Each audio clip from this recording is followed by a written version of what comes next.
Tonight, the end of the teacher walkout may be in sight. State lawmakers say tomorrow will be a key day as they work to fund education. Both sides say they're trying to find solutions, and one of the bills would consolidate superintendent positions in smaller counties.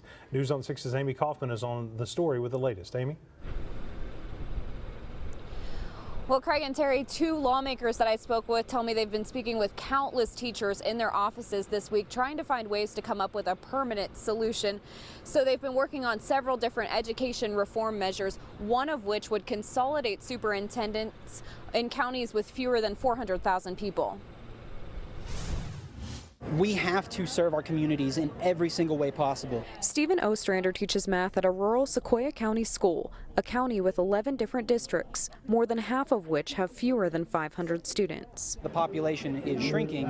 In addition to the funding is shrinking, we're getting double duty. It's pretty bad. After countless conversations with teachers looking for more classroom funding, State Representatives Tess Teague and Sean Roberts found a possible solution. We're not trying to take schools away from kids and parents and teachers.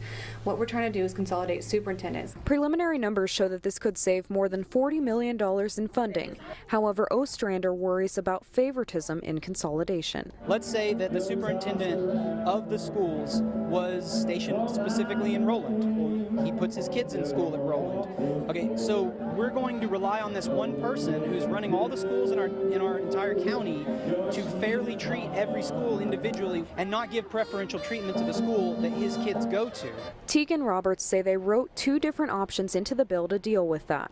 One would leave the decision up to the school boards in the county, and the other would allow the voters to decide on their superintendent. That way, if there was favoritism, there's a safety net there. The goal is to make sure we keep our schools and our school districts and the rural areas protected. Because they feel it's important to work towards reform instead of continuing to raise taxes. We can't just keep throwing money at a problem and expecting it to solve it. We need structural reform.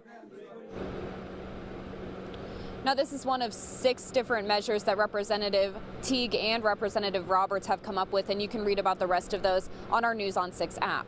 Live on the scene, on the story from the state capitol, Amy Kaufman, News on 6.